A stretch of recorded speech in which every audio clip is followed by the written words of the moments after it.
አሁን የምንገኘው በቦሌ ክፍለ ከተማ ወረዳ 3 የፋይናንስ ጽህፈት ቤት ነው። ይህ በፋይናንስ ጽህፈት ቤት በበጀት ዓመቱ በተለይ በ2018 በጀት ዓመት የ10 ወር አፈጻጸማቸው ምን ይመስላል የሚለውን እንዲገልጹልን፣ ከዛም ባሻገር በጀት ምንጫቸው ምንድን ነው፣ በጀታቸውንስ ለምን አግባብ ያውሉታል የሚለውን ነገር እንዲያብራሩልን፣ ከዛም ባሻገር የአገልግሎት አሰጣጥ ላይ ምን አይነት ነገሮች አሉ የሚለውን ዝርዝር ሁኔታዎችን እንዲያብራሩልን ስማቸውንና ሂደቱን እንዲያብራሩልን ወደ እሱ ጋብዛችኋለሁ።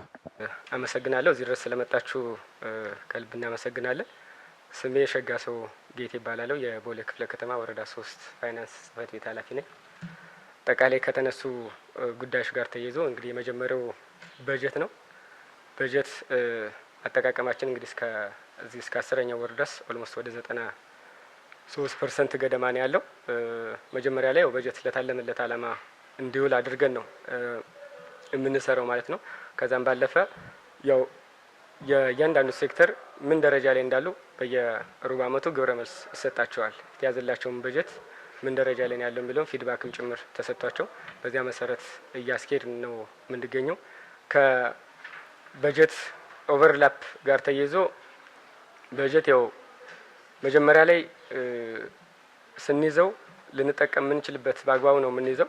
መጀመሪያ አካባቢ ሚያዝያ አካባቢ ላይ ባለን የሰው ኃይል መሰረት ይህን ያህል የሰው ኃይል አለን፣ ይህን ያህል ደሞዝ፣ ይህን ያህል ያስፈልገናል፣ ከካፒታል ሌሎች ስራ ማስኬጃዎች ይህን ያህል ብለን እቅዱ መጀመሪያ ላይ ስለምንይዘው ብዙ ያን ያህል ኤክሰስ አያጋጥም። ግን ደግሞ እንደዚህ አይነት በዝውውር በተለያየ ምክንያት አንዳንድ ሰራተኞች ወደ ወረዳችን የሚመጡበት ሁኔታዎች ያጋጥማሉ ማለት ነው። ቅድም ከተነሳው ጋር ተይዞ እነሱ አይነት ነገሮች ሲገጥሙ ያው ደሞዝ ነው፣ ደሞዝ ግዴታ ደግሞ መከፈል ስለሚኖርበት ቀጥታ ወደ እናት መስሪያ ቤት አሳውቀን ተጨማሪ በጀት የደሞዝም ጭምር የምንጠይቅበት ሂደት አለ። ከዛ በዛ ልክ ችግሩን የምንፈታው ነው የሚሆነው ማለት ነው። አጠቃላይ ከሌላው ደግሞ በዋናነት የምንሰራው እኛ የአገልግሎቱን ቅልጥፍና ጋር ተያይዞ ነው። በወረዳ ደረጃ እንደ ሴክተራችን የውስጥ ተገልጋይ ነው የሚበዛው። እኛ ጋር ያሉ ሴክተሮች በሙሉ ከኛ ጋር ግዴታ ጉዳይ አላቸው። እሱ ደግሞ በጣም ፈጣን በሆነ መልኩ እንዲስተናገዱ እናደርጋለን ማለት ነው። ያ ማለት ቶሎ ስልጠናዎች ሊፈልጉ ይችላሉ፣ ሌሎች መስተንግዶች ሊፈልጉ ይችላሉ። አሰራርና መመሪያው በሚፈቅድልን መሰረት ሳይዘገይ ፈጣን ምላሽ መስጠት ስራዎች ላይ ከጊዜ ወደ ጊዜ በጣም መሻሻሎች አሉ ማለት ነው። ይህን ስናደርግ ደግሞ መጀመሪያ ልክ ይህን በጀት ዓመት ስንጀምር ምቹ ሁኔታ መፍጠር ነው በዋናነት የያዝ ነው ማለት ነው። ለተገልጋይም አገልግሎት ለሚሰጠው ሲቪል ሰርቫንትም ምቹ ሁኔታ መፍጠር መቻል አለብን ብለን መጀመሪያ ላይ ጀመር። ቢሮአችን እንደዚህ ያልነበረ በጣም የማሻሻል የማዘመን ስራ ሰርተንበታል። በዚያ ልክ የተሻለ ቢሮ ነው ያለው። ከዚያ በዘለለ ቢሮ ቢዘምን ደግሞ ሲቪል ሰርቫንቱ ላይ በአመለካከትም በሌሎችም አገልግሎትን ፈጣን ምላሽ እንዲሰጡ እዛ ላይ ከፍተኛ ጥረት እየተደረገ አሁን ኦልሞስት ሙሉ ነን ብሎ መውሰድ አይቻልም ከአገልግሎት አሰጣጡ አንጻር፣ ግን ደግሞ ትልቅ ለውጥና ትልቅ መሻሻል አለ ብለን ማንሳት እንችላለን ማለት ነው። ከዛ በዘለለ የምንይዛቸው በጀት እንግዲህ መደበኛ ብለን እንጠቅሰዋለን፣ ካፒታል ብለን እንጠቅሰዋለን። መደበኛ በጀታችን አለ፣ ደሞዝ ልንለው የምንችለው የማይቀር ማለት ነው፣ የማይቀር መደበኛ በጀት ነው። ካፒታል ደግሞ እንዲህ ለአንዳንድ ፕሮጀክቶች ልንሰራቸው የምናስባቸው ካሉ እሱም በካፒታል ደረጃ ይዘን ያን ያህል በወረዳ ደረጃ ፕሮጀክቶች በመንግስት በጀት ብዙ ያን ያህል አይደሉም። የተለያዩ ባለጸጋዎችን በማስተባበር ነው ትልልቅ ፕሮጀክቶችን የምንሰራ በወረዳ ደረጃ። ግን ደግሞ መደበኛ በጀቱ በዚያ ልክ ከደሞዝ ውጭ ያለውን ደግሞ ቅድም በተነሳው መሰረት ከደሞዝ ውጭ ያሉ ስራ ማስኬጃዎች አሉ ማለት ነው። ሰራተኛውም ሊሆን ይችላል ብቁ እንዲሆን ስልጠናዎች፣ የተደጋጋሚ ስልጠናዎች ይሰጣል ማለት ነው። ለሱ የምናወላቸው ወጪዎች አሉ። ከዛ በዘለለ ደግሞ ግዢዎች አሉ ማለት ነው። ግዢዎች ለምሳሌ ጥቅማ ጥቅም ልንል እንችላለን። ይህም የማይቀር ጉዳይ ነው ማለት ነው። በተለይ ከሰራተኛ ጥቅማ ጥቅም ጋር ተያይዞ በጀት ዓመቱ እንደገባ ለዚህም ከፍተኛ የሆነ በጀት ይዘን ግዢዎች በግልጽ ጨረታ ወጥተው እዛ ላይ ግዢ የሚፈጸምበት ሂደትም ጭምርም አለ ማለት ነው። ስለዚህ ደሞዝ አለ፣ የካፒታል አለ፣ እነዚህ ለግዢዎችም ጭምርም ከዚያ በዘለለ የምንጠቀምበት መንገድ ነው ያለው ማለት ነው። አጠቃላይ ይህንን ስናስኬድ የመጀመሪያ በጀት የምንይዝበት ወቅት ላይ ከዚህ በፊት የነበረው ትሬንድ በማንጠቀምበት ኮር ላይ ሴክተሮች በጀት ሲደለድሉ ሊጠቀሙበት ሊሰሩበት የማይችሉበት አካባቢ ኮር ላይ ይዙትና መጨረሻ አካባቢ ሂሳብ ለመዝጋት አካባቢ ስንቃረብ ሰው ዝውውር ያበዛ ነበር ማለት ነው። ይህን አመት ላይ መጀመሪያ በጀት ስንደለድል ሴክተሮችንም ጭምር ሰፊ ግንዛቤ ሰጧቸው። በኦሪንቴሽን ደረጃ መድረኮች ተዘጋጅተው ሊጠቀሙበት በሚችሉበት ቦታ ላይ ስልጠና 6271 ላይ እንዲይዙ ሌሎች ለግዥና ለህትመት የሚፈልጓቸው ቦታዎች ላይ ብቻ እንዲይዙ አድርገን አሁን ላይ ዝውውርም የመቀነስ ስራ ነው የሰራ ነው። ዘንድሮ ላይ የተሻለ ነው። ያው ከከተማው የመልማት አቅም ጋር ተያይዞም የካሽም እጥረትንም ጭምር ለመቀነስ ከፍተኛ በከተማ ደረጃ የሚለሙ ልማቶች በዚያ መሰረት እሱንም ጭምር ለማስተካከል የሄድንበት ርቀት ነው ያለው። እንግዲህ ከበጀት ምንጫችን ጋር ተያይዞ አንዱ ቅድም የተነሳው እሱ ነው ማለት ነው። በጀት ያው አንደኛ ከውስጥ ገቢ የምናገኛቸው ምንጮች አሉ። ሁለተኛ ደረጃ ደግሞ አጠቃላይ ፍላጎታችንን ለክፍለ ከተማው አሳውቀን በዚያ መሰረት ክፍለ ከተማው በጀታችንን የሚይዝበት መሰረት አለ። ግን ደግሞ ይሄ በጀት ሲያዝ በዋናነት ገቢ ትኩረት ነው ለኛ ማለት ነው። በምንሰበስበው ልክ ነው በጀት ሊያዝ የሚችለው። ለምሳሌ የውስጥ ገቢ ላይ ከፍተኛ ጥረት ባደረግን ቁጥር በጀት አመቱ ላይ እናት መስሪያ ቤቱም ከተማውም ሲይዝልን በሰበሰብነው ልክ የተሻለ በጀት ይይዝናል ማለት ነው። ስለዚህ ሞር በጀት ምንጫችን ከፍ እንዲል የውስጥ ገቢያችንን ማሳደግና ከባለድርሻ አካላት ጋር ተቀናይተን የውስጥ ገቢ ከፍ እንዲል ግምገማዎችም ጭምርም አሉ። በኮሚቴ ደረጃም ጭምርም እየተገናኘን የውስጥ ገቢያችን ለማሳደግ እንደ ከተማ ያለውን የመልማት አቅም ጭምር ከፍ ለማድረግ ገቢንም ለማበልጸግ በደንብ እየሰራን ያለንበት ሁኔታ ነው ያለው። አጠቃላይ ከሴክተሩ በጀት አጠቃቀም ጋር ተያይዞ ያሉ ሁኔታዎች እነዚህ ናቸው ማለት ነው። እጅግ ከልብ አድርጌ አመሰግናለሁ። ሌላ ተጨማሪ ጥያቄዎች ካሉ መቀጠል እችላለሁ። ከቅንጅት ጋር ተያይዞ መስከረም መጀመሪያ አካባቢ ላይ ይህን በጀት አመት ሐምሌ እንደጀመር 6 ሴክተሮች ጋር ቅንጅት አድርገን ነበር። ይህን ገቢን ያበለጽጋሉ ብለን የምናስባቸው ሴክተሮች ጋር ቅንጅት አድርገን ነው ወደ ስራ የገባ ነው።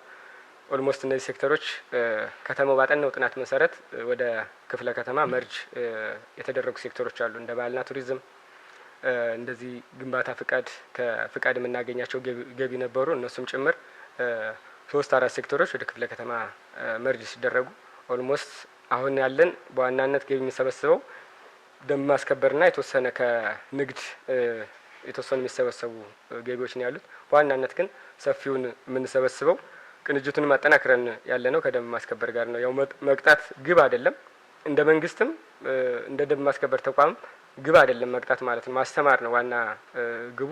ግን ደግሞ ተደጋጋሚ የማስተማር ግንዛቤ መስጠት ስራ ተሰርቶ ሰው ወደ ሪትን ውስጥ ሳይገባ ሲቀር ወደ ተሻለ ነገር የተባለውን የደንብ መተላለፍ ማስተካከል ሳይችል ሲቀር ወደ ቅጣት እርምጃ ይገባል። ይህ 2 መንገድ አለው። አንደኛ ህገወጡን ህግ የማስከበር ስራ ይሰራል። ሁለተኛ ደግሞ ገቢን የማበልጸግ ስራ እየሰራን ነው የምንገኘው። ኦልሞስት በዚያ መሰረት ነው ያለበት ሁኔታ። ከክላስተር ጋር ተያይዞ አንዱ የገቢና የኑሮ ውድነት መረጋጋት ክላስተር አለ። እሱ ክላስተር ላይ ፋይናንስ በሰብሳቢነት ነው ያለው። ንግድ ጽህፈት ቤት አለ፣ ህብረት ስራ አለ፣ ከተማ ግብርና ጽህፈት ቤት አለ። እነዚህ ሴክተሮች ጋራ በክላስተር የተገናኘን እንዳመራርም ተገናኝተን በየሳምንቱ ግንኙነት እያደረግን ሪፖርቶችንም ጭምርም እየሰራን መሻሻል መስተካከል ያለባቸው ጉዳዮች ላይ ቶሎ እያስተካከልን ያለንበት ነው ያለው። ይሄ ኦልሞስት ከዳር ጀምሮ በዚህ ክላስተር ቅንጅቱን ወደዚህ ክላስተር አድርገን በዚህ እየሰራን ያለንበት ሂደት ነው ያለው። ኦልሞስት የተሻለ ቅንጅትም ጭምርም ስላለ ከገቢ ስንሰበስብም ጭምር አሁን የበጀት አመቱን ለማጠናቀቅ ኦልሞስት 78% ነው የሚቀረን ማለት ነው። ማጆሪቲውን ወደ 93% የሚሆነውን ገቢ ሰብስበናል ማለት ነው። ይሄ ቅንጅቱ የተሻለ ስለሆነ ገቢያችንን ከፍ ሊል ችሏል ማለት ነው። ይሄን አጠናክረን በቀጣይም እንቀጥላለን። ቅንጅቱ በተጠናከረ ቁጥር ገቢያችን ያድጋል። ገቢያችን ባደገ ቁጥር የወረዳም ክፍለ ከተማም እንደ ከተማም የመልማት አቅማችን የከተማው ገጽታም የመሻሻል ሂደት ስለሚፈጠር እዚህ ላይ ትኩረት ነው የምንሰጠው። የመጀመሪያ አጀንዳችን እኛ እንደ ፋይናንስ ጽህፈት ቤትም በፕሮሰስ ካውንስልም በማኔጅመንትም ስንገናኝ ቁጥር 1 አጀንዳችን ገቢ ነው ማለት ገቢ ማሳደግ ላይ የቢሮ የአገልግሎት አሰጣጥ ስራዎችን ስንገመግም አብረን በዋናነት እንደ አጀንዳ ብለን የምንገመግመው የገቢን አሰባሰባችን ነው ማለት ነው። ከዛ ዛ ላይ መፍትሄ አቅጣጫዎችን ጭምር አጥንተን እንዴት ተቀናይተን እንዴት ውጤት እናምጣ የሚለውን ጭምር ሀሳብ እየሰጠን በዚያ ልክ እየሰራን ነው የምንገኘው። መልካም። ምናልባት በዚህ ስራ ሂደት ውስጥ ላይ እንደ ተግዳሮት ወይም እንደ መልካም አስተዳደር ችግር ምን ብለን የለየናቸው አሉ ማለት ነው። አንደኛው ከስልጠናዎች ጋር ተያይዞ በወቅቱ ደብዳቤዎችን ያለማስገባት ሁኔታዎች አሉ ማለት ነው። ለምሳሌ ነገ ስልጠና ለመስጠት ታስበው ዛሬ ወጪ እንዲደረግ ደብዳቤዎቹ ቀደም ብለው ከ2 ቀን ከ3 ቀን በፊት ያለመምጣት እሱ አንዱ እንደ ችግር የምናየው ነው። በየሩብ ዓመታችንም እንደ ግብረ መልስ በፊድባክ መሰረትም እሱንም ጭምርም እንሰጣለን ማለት ነው። ሁለተኛ የፍላጎት ላይ ያልተካተቱ ግዢዎች፣ የግዢ ጥያቄዎች ማለት ነው። እነዚህ አሁን ተግዳሮቶች ናቸው። እኛ በጀት ዓመቱ እንዳልኳችሁ ቅድም በጀት ዓመቱን ስንይዝ ግዢ ፍላጎት ከእያንዳንዱ ሴክተር እንሰበስባለን ማለት ነው። ከዚያ በኋላ ግዢ ፍላጎትን ከሰበሰብን በኋላ ግዢ እንፈጽማለን። ከዛ በስተጀርባ ከእቅድ ውጭ የሚመጡ የግዢ ጥያቄዎች እነሱ ትንሽ እንደ ተግዳሮት ናቸው። እሱንም ጭምር በተደጋጋሚ እያነሳን ያለን። ሁለተኛ ቅድም አሸ ሲያነሳ እንደነበረው ከበጀት ጋር ተያይዞ የበጀቱን ከያዝን በኋላ በዝውውርም በምደባም ሊሆን ይችላል የሚመጡ አንዳንድ የሰው ኃይሎች ደሞዝ ለመክፈል እዛ ላይ እንዳልኳቸው ሚያዚያ አካባቢ ባለው የሰው ኃይል ስለምንይዝ ከሚያዚያ በኋላ በጀቱ ከተያዘ በኋላ ደግሞ የሚመጡ አካላትን ለማስተናገድ አንዳንድ የደሞዝ ኤክሰስ ይገጥመናል ማለት ነው። ግዴታና የሰራተኞች ደግሞ ተመድበዋል። ዝውውርም ሊሆን ይችላል መጥተዋል። ግዴታ መከፈል አለበት፣ ስራ ሰርተዋል። በጀቱ ደግሞ ኤክሰስ ትንሽ የሚገጥምበት ሂደት ስላለ በጀቱን መኖሩ ተረጋገጠ በኋላ ሰራተኛ የሚመጣበት ወይ የሚመጣው በድልድልም ሆነ በምደባ የሚመጣው አካላት በጀት ከነበረበት ተቋም በጀቱን ተፈቅዶለት እንዲለቀቅለት የማድረግ ስራ እንዲሰራ ነው ጥረት እየተደረገ ያለው። እነዚህ አይነት ተግዳሮቶች ነው ያሉት። ያን ያህል በወረዳ ደረጃ የከፋ ነገር የለም የሚለውን ለማንሳት እፈልጋለሁ። እጅግ በጣም እናመሰግናለን።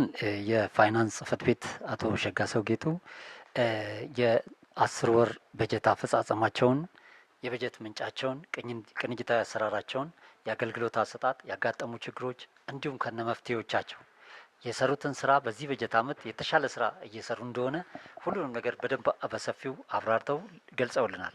ስለዚህ እሳቸውን ክብረት ይስጥልን፣ እናመሰግናለን እንላለን።